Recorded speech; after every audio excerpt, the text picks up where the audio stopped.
you allow the president to see what our needs are.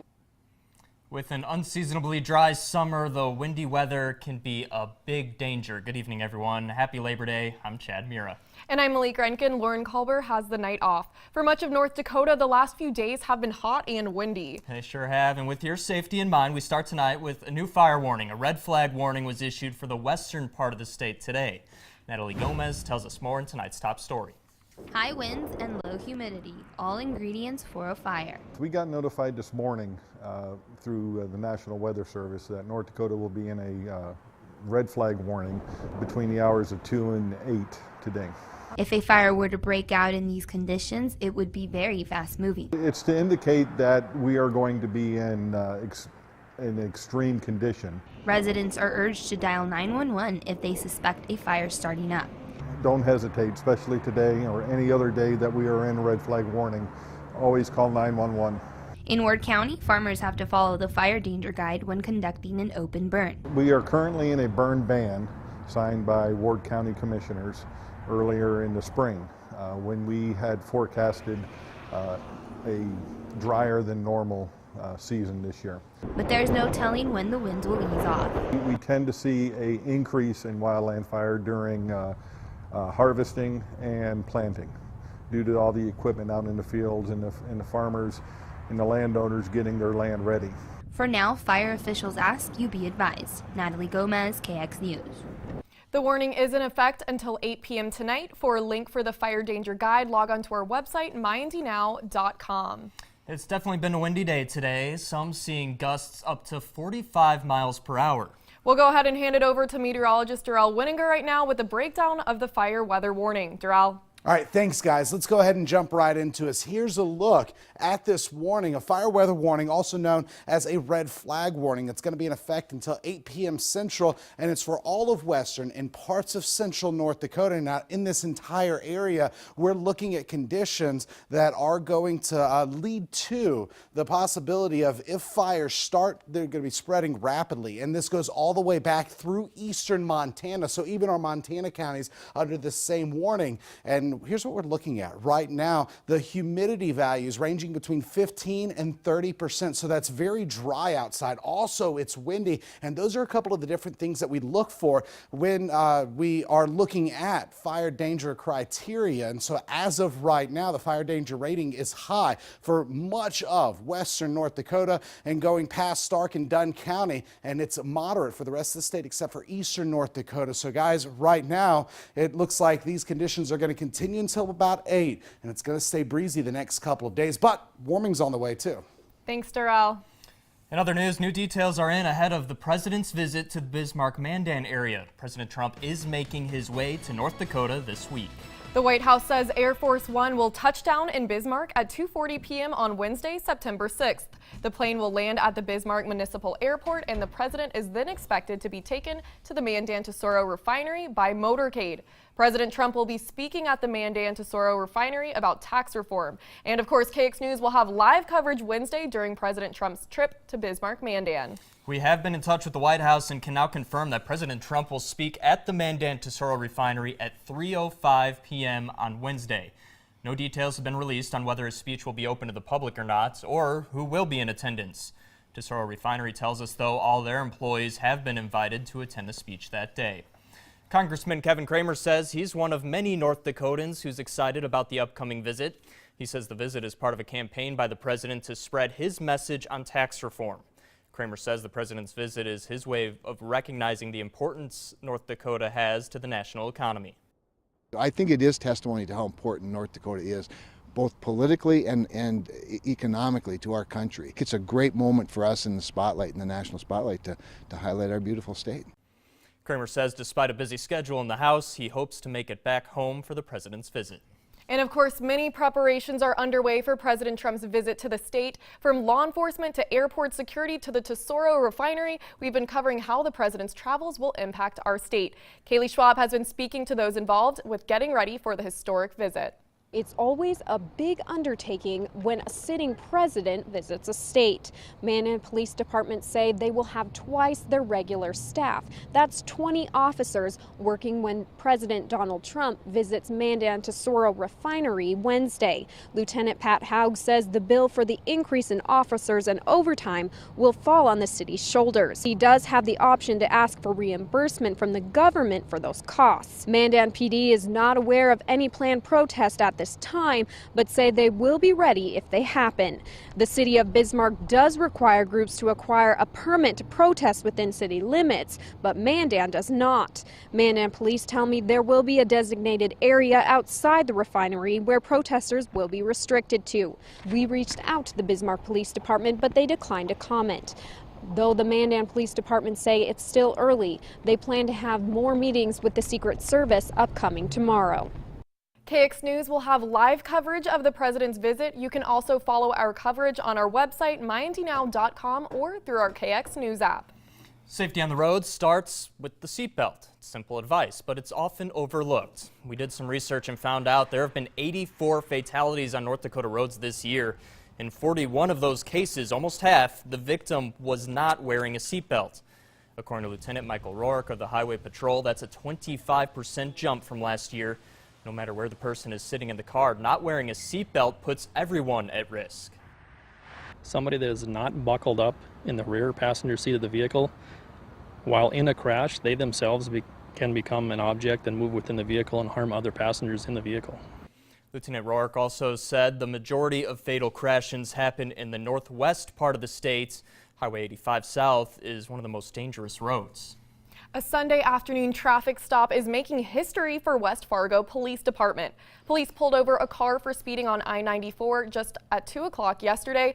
Authorities say wear and tear on the California rental vehicle tipped police off to call in canine backup for the stop. Canine officer Disco immediately hit on the car, sniffing out over $700,000 worth of marijuana, hash, and wax. With over 11 garbage bags full, the bust is the largest in the department's history. Disco's handler of 7 years says the canine was well prepared to serve up some justice. I was proud of him.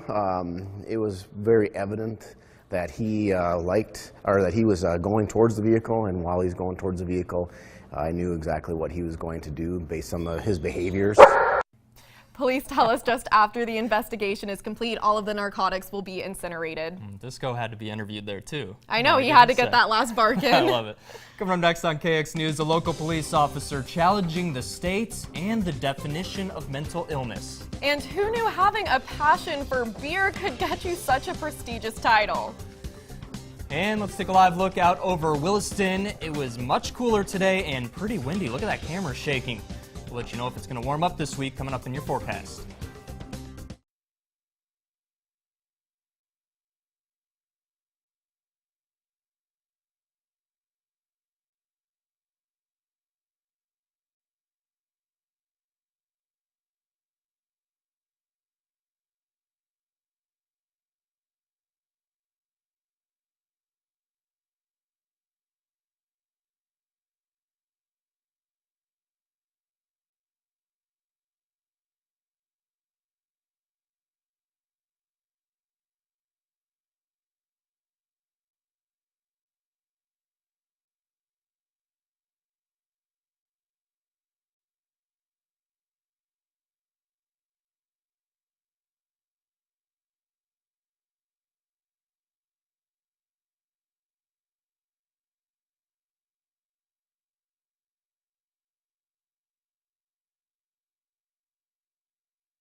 A Williston police officer witnessed a disturbing scene in the line of duty. It was so bad he said he had to take a leave of absence to deal with the toll it took on him mentally.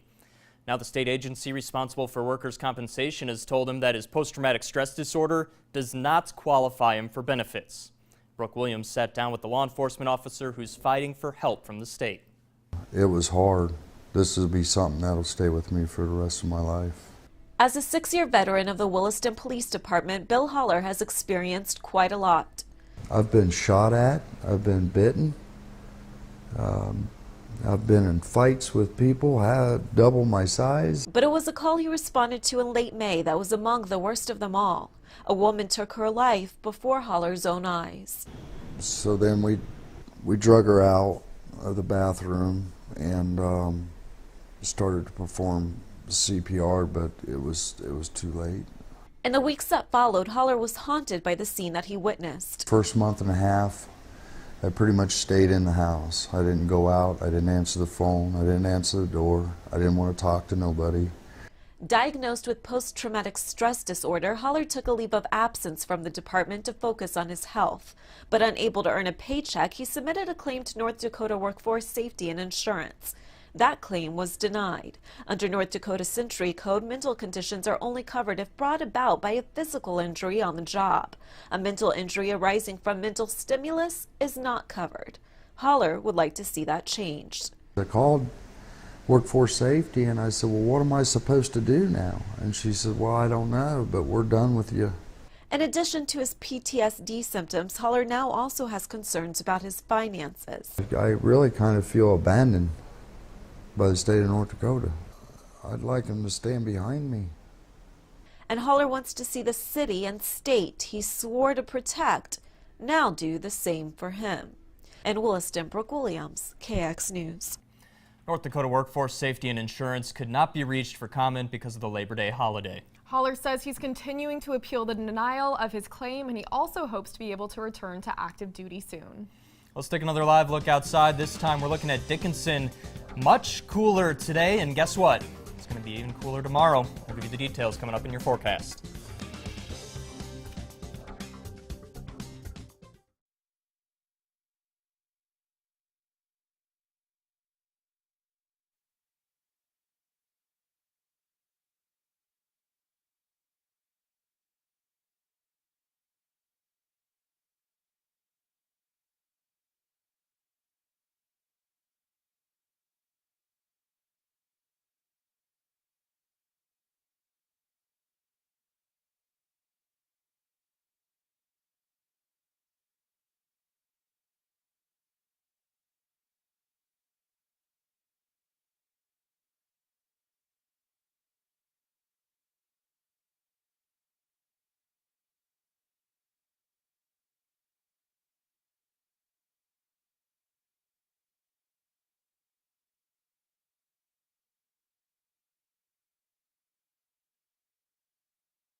Now, for your local forecast from the KX Storm Team.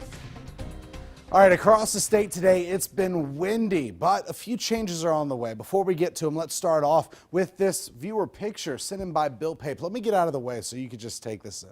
Gorgeous. Thank you for sharing with us. He said this was a sunrise to kick off Labor Day right on Long Lake. So thank you for sharing that moment with us. If anybody else has any weather pictures, send them on in. We'd love to use them on air and give you a shout out. Now, through the next couple of days, a few changes are on the way. I mentioned that already. Some of those changes include winds and temperatures. Winds are going to be calming down. It was windy today. It's going to be breezy tomorrow, and then by Wednesday, a light to moderate wind, not too gusty at all. So one more day of these winds that are going to be very strong. Now, temps will be warming up through the next couple of days as well. So let's look at this. Next 72 hours by Tuesday, plenty of sunshine, a few clouds. 69 degrees is a high temperature. So we're talking upper 60s, even a few lower 70s throughout parts of the state because this is an average temperature, and it'll be breezy. But by Wednesday, 74, still slightly below average for this time of the year, passing the seasonable norm by Thursday, getting up into the lower 80s, 83 degrees by Thursday. So a gradual warming trend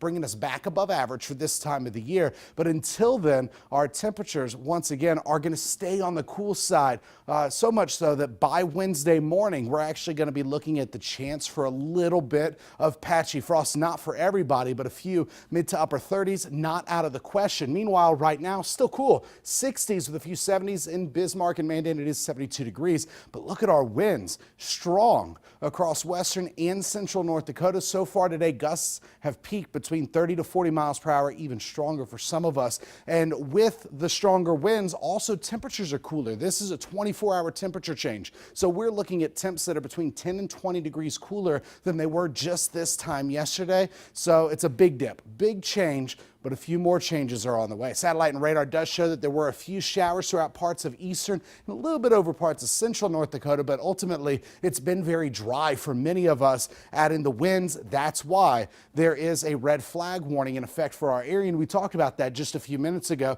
But going forward, well, it's going to stay windy here through the next half hour or an hour, and then winds start to calm down. Still a little breezy by 11 p.m., just after the 10 o'clock show, and then through tonight, winds not dying down too much. Few clouds on the eastern side of the state, but by tomorrow it's going to get breezy again. Still a lot of sunshine and temperatures still well below average for this time of the year. And then by Wednesday morning, that's when winds die down almost completely and temps dip down just a little bit more, including a few mid to upper 30s.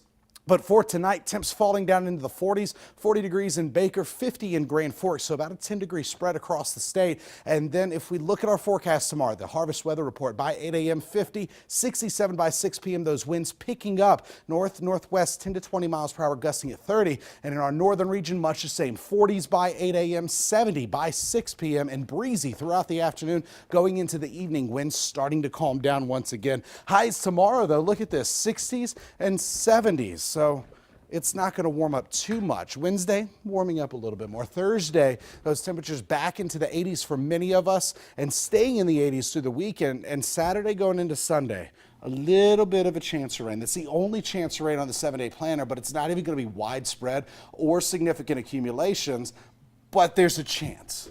I mean, I can handle a chance. We have a nice forecast, lots of sunshine in the days ahead. And those temperatures warming back up, getting into that pseudo-summer feel again. Tomorrow's freezing. 60s? Give me a break. We'll be right back with sports.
for your local sports.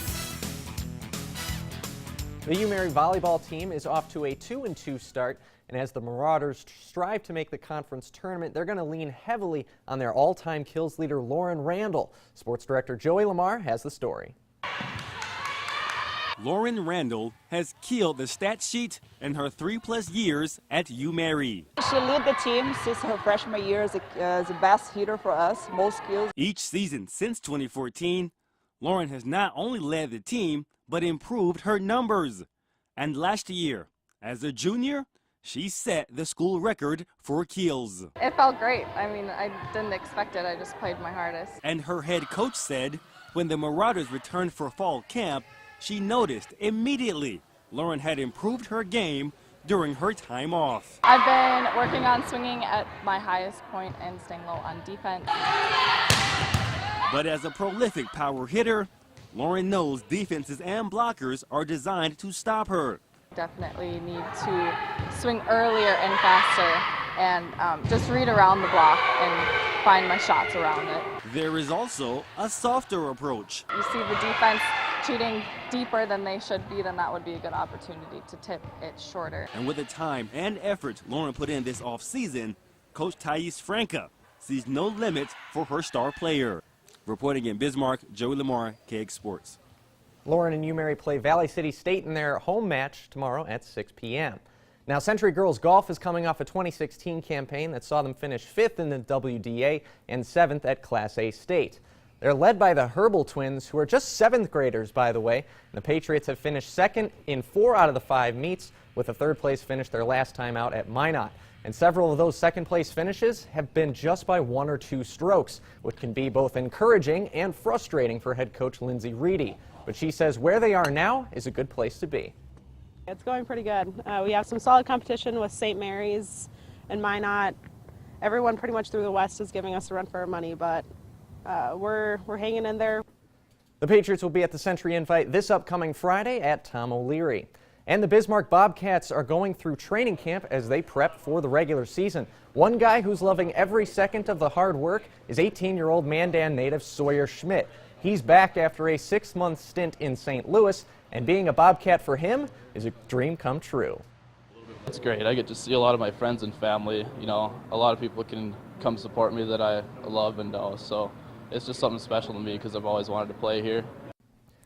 The Bobcats will be at the NAHL Showcase in Blaine, Minnesota, starting on the 20th.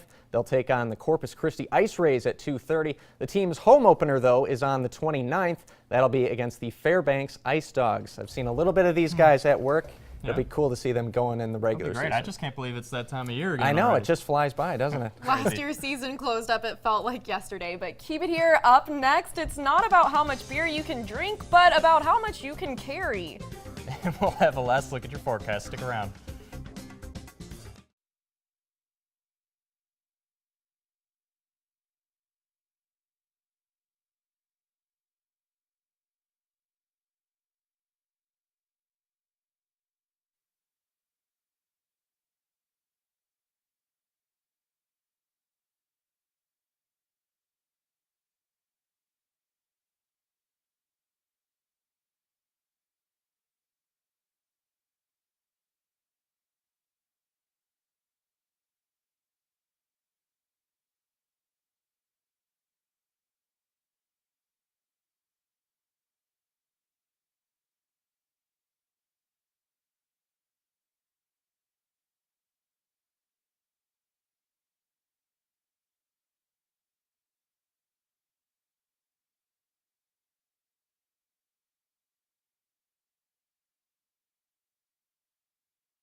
In Germany, as you can imagine, they take their drinking games and their beer, of course, very seriously. So seriously that you can win world records just by carrying it, at least if you can carry over 29 beer jugs for 40 meters and then set them down without spilling more than 10% of the beer. Is that all it takes? Okay, this is what Oliver Strumpfeld did. Check it out.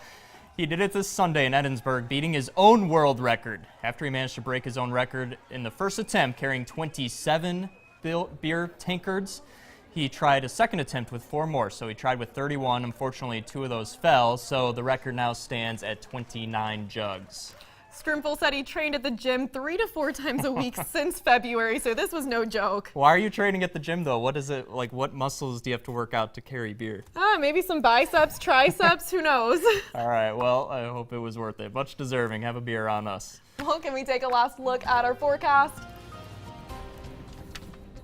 All right, let's do just that. Right now across the state, it's mostly sunny, partly cloudy for some. But look at these temperatures, well below average for this time of the year and well below what we were seeing this time yesterday, about 20 degrees cooler in some places. It's also windy with gusts peaking today between 30 to 40 miles per hour, even a little stronger than that for some. And all that combined, there is a fire weather warning. It's going to last until 8 p.m. Central. So with all that being said, the next 3 days are going to bring a few changes. Tomorrow, not as windy, but still breezy, and then a gradual warming trend bringing us back up closer to where we should be for this time of the year by Wednesday going into Thursday. Okay, that'll feel nice.